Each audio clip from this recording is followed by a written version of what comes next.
Para Orhin, voltar ao lote era sempre como voltar para casa. Clã que não era sua casa, era a casa de Danar. E depois de Danar e Anilin, e nos últimos anos só de Anilin. Mas Orhin sentia uma ligação com um complexo que ia além da lei, ou arremedo de lei que existia em Tatooine.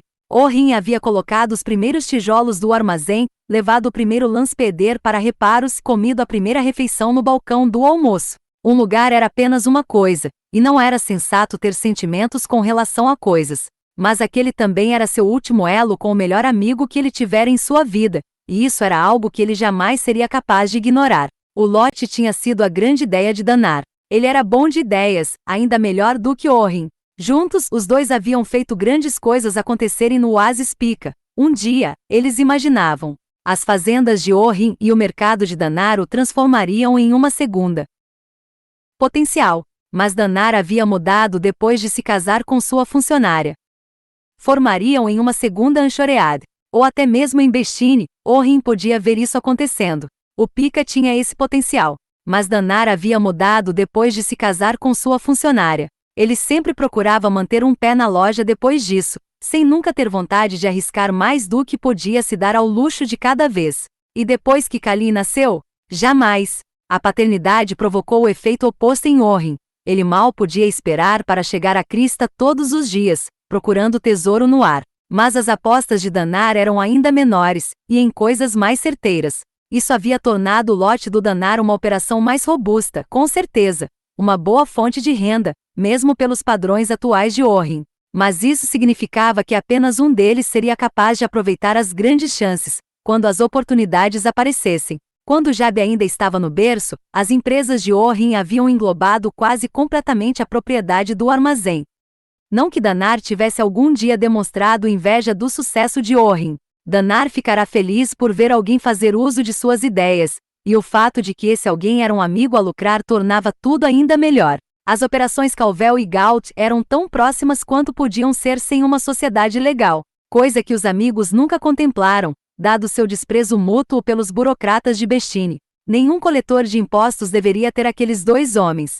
E, se Orhin quisesse armazenar seus CDs de construção de vaporizadores nas garagens de Danar, ou se Danar quisesse deixar seus costas de orvalho pastando na terra de Orhin, bem, eles não precisavam de um documento para isso. A política havia continuado sob a gestão de Anilin, mais ou menos igual, nos quase 8 anos desde que Danar morrera. As garagens extras do lote agora continham toda a frota de Gault. E quando Orhin assumiu o controle administrativo do fundo do chamado dos colonos, que havia fundado com os vizinhos, fazia perfeito sentido que o lote servisse como sua base de operações. A instalação tinha espaço suficiente para abrigar os veículos de resposta de emergência de posse do fundo, e se a equipe de resposta precisasse de um arsenal, eles só precisavam andar até a porta do lado para encontrar as prateleiras de armas de Anilin. Havia mais uma coisa que o lote tinha a oferecer, Orhin sabia: a recompensa por um perigoso trabalho bem feito. Como gerente do fundo do chamado, Orhin havia percebido a necessidade, e feito o provisionamento muito tempo atrás, e ninguém jamais havia discutido. Sua organização de vigilantes tinha uma conta só para bebida. Tem coisa da boa aqui, pessoal. Orhin desceu de seu precioso Lanspeder SV-5 e deu uma palmada no capô. Os outros veículos estavam chegando, um por um. Estacionem os alugados na garagem, a gente cuida deles. E vocês podem beber sua cota antes que o lugar encha para o almoço. Uma série de vivas veio da multidão que crescia. Uns rapidamente se dirigiram para dentro do lote do Danar, mas um número maior ficou do lado de fora, trocando histórias e troféus. Orhin se lembrou de uma coisa e foi até o Lanspeder para achar seu novo bastão Gafi, ou Gaderfi, ou seja lá como os selvagens chamavam os bizarros tacapes de metal. O jovem Tusken feito em pedaços no fogo cruzado estava com aquele na mão. Agora, com uma bota no capô de seu Overcraft estacionado, Orhin ergueu a arma sobre a cabeça. Ele soltou um grito de guerra e deu um largo sorriso. Mas um clamor coletivo se ergueu. Vamos ouvir um viva para o rei de Jundlan. A cabeça de Orhin se virou bruscamente ao som da voz feminina. Vieka estava lá, depois de ter estacionado seu veículo atrás dos outros. O jovem Jab e uns 2 outros de colonos saíam da parte de trás do Speder, com rifles nas mãos. Vieka sorriu para o pai e voltou a gritar: Viva o rei! Não me chame disso, Orhin grunhiu. Ele detestava esse termo, e Vieca sabia melhor do que ninguém como usá-lo. Mas ele tornou a ouvi-lo aqui e ali na multidão que não parava de aumentar. Viva o rei de Jundland! Não façam isso, disse Orhin. Ele riu, alto o bastante para que pudessem escutá-lo. Orhin sabia que não devia levar aquilo a sério. Aquelas pessoas não estavam procurando um governante. Era justamente por isso que metade delas estava em Tatooine. Elas precisavam saber que ele sabia disso também. Orhin encostou o Gaderfi no capô de seu Lancepeder e ergueu as mãos, humilde. É um esforço de equipe, continuou Orhin, aquietando a multidão. Sempre. Vocês, pessoal. Vocês salvaram aquela fazenda. Ele aumentou o volume da voz. E nunca se esqueçam de por que estamos fazendo isso. Lembrem-se das pessoas que os Tuskens mataram sem motivo algum. Pessoas que estavam simplesmente tentando ganhar uma vida honesta. Fazendeiro atrás de fazendeiro, perdemos mais conhecimento de prospecção do que jamais poderemos conseguir novamente um dia.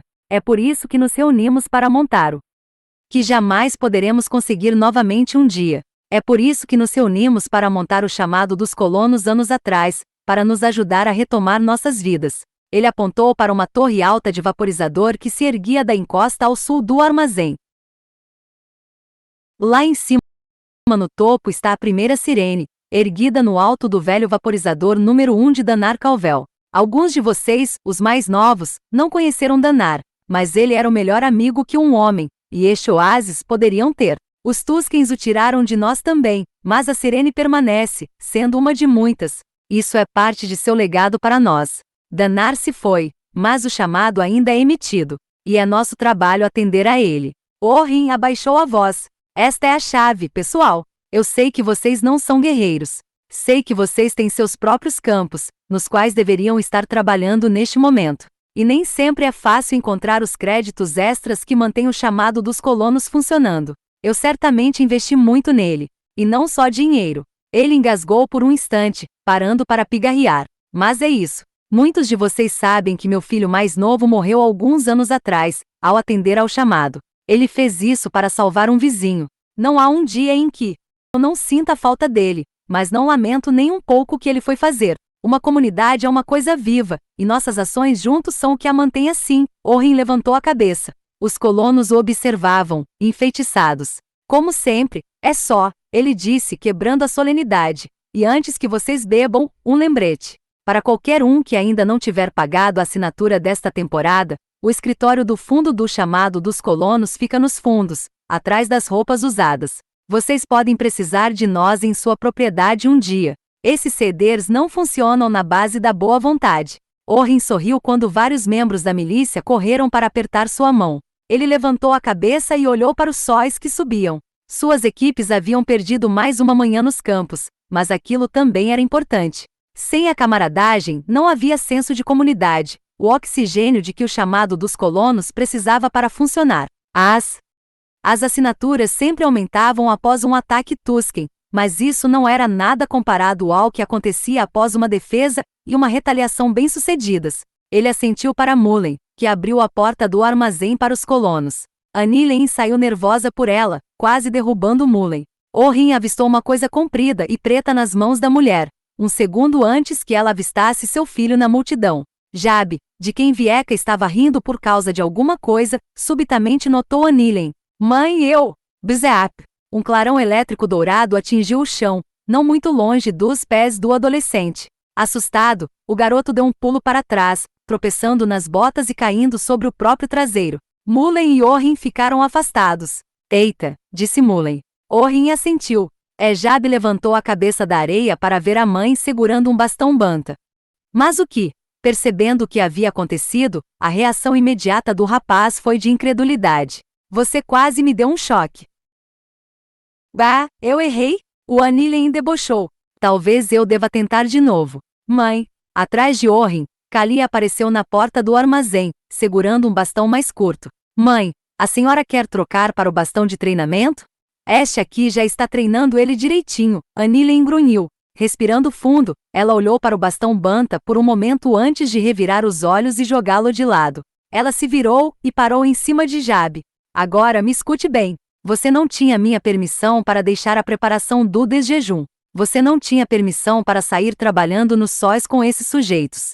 O volume de sua voz aumentou. E certamente você não tem minha permissão para sair com a milícia. Jabe tossiu, mais envergonhado do que machucado. Mãe, tinha gente em perigo. Você estava em perigo. Com um sorriso irônico, Orrin fez um gesto para os vigilantes animados, que haviam se esquecido da bebida grátis. Deem espaço, criaturas gentis, por favor. Annilen Calvel está cuidando dos filhos novamente. Ao ouvir a voz dele, Annilen se virou bruscamente e cuspiu. E você? Orrin era 30 quilos mais pesado que a viúva de seu melhor amigo. No entanto, quando ela partiu em sua direção, ele deu um passo para trás. A autopreservação vinha antes da imagem pública. Vendo Gaderfi descansar contra o capô de seu Lanspeder, ele o apanhou de brincadeira e o ergueu com as duas mãos, simulando defesa. Mas Annilen continuava vindo. Calma lá, ele disse. Ela agarrou a seção do meio do Gaderfi e o usou para puxá-lo em sua direção. Estou lhe dizendo pela última vez, Orrin, se você voltar a deixar Jabe sair em uma de suas milícias novamente, é melhor enrolar a cabeça em ataduras e ficar com os Tuskens. Ora, N, não me venha com ora, N. Ela interrompeu lívida, estou falando sério, Orrin. Pode tirar seus CDs de minhas garagens e estacioná-los debaixo de uma lona, ela disse, empurrando o bastão Gafi. Se você quer que alguém alimente sua equipe, vá para Bestine. Quer armas, fale com Jabba. Tei, espere. Orrin disse na defensiva, mas uma vez ciente da multidão hipnotizada. Até mesmo quem estava bebendo tinha saído do lote para ver. Isto aqui não é nenhuma cidadezinha do leste, ele disse. Isto é o Oasis Pica. Ninguém aqui se mete com Jabba. Se você se meter comigo novamente, vai parecer que um Jabba sentou em cima de você. Os olhos verdes o queimavam. Entendeu? Você tem cada ideia maluca. Agora se acalme, ou vai deixar seu garoto órfão. Com um safanão, Orrin puxou a arma. Ele esperava resistência, mas ela soltou subitamente a arma, e o braço dele, desequilibrado, girou o Gaderfi, formando um arco grande, até bater bem no para-brisa de seu Lanspeder. Lascas voaram por toda parte. Orrin olhou para a destruição. O ótimo, ele disse. Mas que ótimo. Olhou de volta para Annilen. Viu o que você me fez fazer? Eu? Você estava segurando aquilo. O Annilen mal olhou para o vidro estilhaçado. Espero que tenha tomado muito mais cuidado com meu filho lá fora. Jabe cuida de si mesmo muito bem, Orrin disse, ficando irritado. Você está tratando seu filho feito um droide com uma chave de restrição. Ah, é mesmo? É mesmo. Ele e Annilen estavam na cara um do outro, agora. E talvez você devesse olhar para si mesma, disse Orrin. Pergunte a você mesma por que ele sente a necessidade de sair debaixo de sua. Uma voz rouca veio da multidão. Ah, beija logo ela. Quem disse isso? Os olhos de Annilen começaram a vasculhar por entre os espectadores. Quem disse isso? Nós todos dissemos, disse Leelei, cruzando os braços e balançando a cabeça. Annilen olhou para a amiga com desprezo. Pensei que você tivesse ido embora. E perder a diversão? Os colonos de cada lado da Zeltron caíram na gargalhada. Enquanto Annilen fumegava, Orrin rapidamente passou a arma Tusken para o filho. Metade do Oasis havia tentado juntar Annilen a Orrin desde que sua última esposa se fora. A outra metade supunha que eles já estivessem juntos. Mas Orrin sabia que não devia esboçar a menor reação. Não havia assunto mais perigoso na galáxia. Annilen deu meia volta e voltou para o filho Kali e estava ajudando Jabe a se levantar. Ele parecia corado e um pouco zonzo para Orrin, mas sem ferimentos. Leelei tem razão, mãe. O fazendeiro ouviu Kali sussurrar. Você e Orrin estão nesse passinho há anos. Você pode ser substituída, Annilen disse à filha, a ira retornando. Vá fazer alguma coisa. Kali olhou para ela, ofendida. Tá bom. A moça girou nos calcanhares e foi embora, abandonando Jabe, que imediatamente caiu de volta ao chão. Enquanto Annilen pegava o filho, Orrin mandou Mullen levar seu Lanspeder de volta à garagem. Não é grande coisa. É só mandar o Gloamer colocar o conserto na conta, ele disse. Lembrando-se de que já estava quase na hora de pagar algumas de suas dívidas, Orrin abaixou a voz e acrescentou a Mullen, na conta do armazém. Show terminado. A multidão foi se dissipando para dentro do lote. Annilen limpou a poeira do corpo. Ela teria muitas pessoas para atender. Orrin arriscou uma conversa com ela antes de ir atrás dos outros. Você conseguiu alocar os Bezar? Annilen respirou fundo. Eles estão nos quartos de hóspedes agora. Chegaram no instante em que eu estava saindo para encontrar Jabe. Abençoada razão, espero que você pelo menos tenha escondido o bastão Banta, disse Orrin. Essas pessoas já passaram por um susto danado. Orrin ficou olhando enquanto Anilin tentava suprimir um sorriso, e falhava. Não, ela disse, eles estão bem. O doutor está com eles. Que bom. Antes que Orrin pudesse entrar no armazém, Anilin puxou sua manga, e olhou preocupada para ele. Disseram que foi o olho de rolha. Ué, Orrin falou baixinho. Pegaram o velho Loto e o trabalhador Bit. Mas nós pegamos alguns. Fez uma pausa. Nosso pessoal não foi muito longe na perseguição. Ela olhou séria para ele. E Jabe nunca esteve em perigo?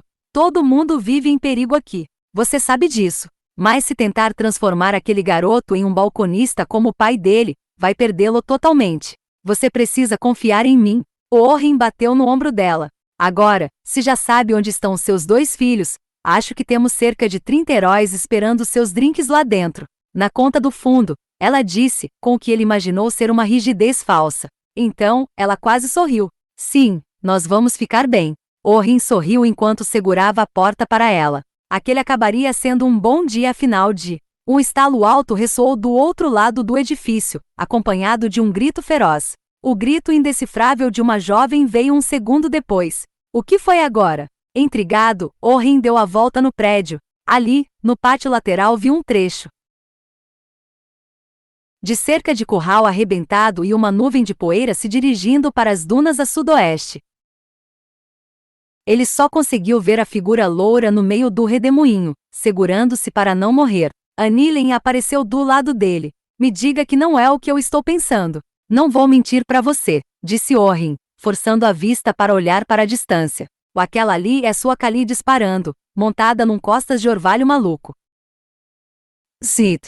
Orrin suspirou e deu de ombros. Bom, você mandou ela ir fazer alguma coisa.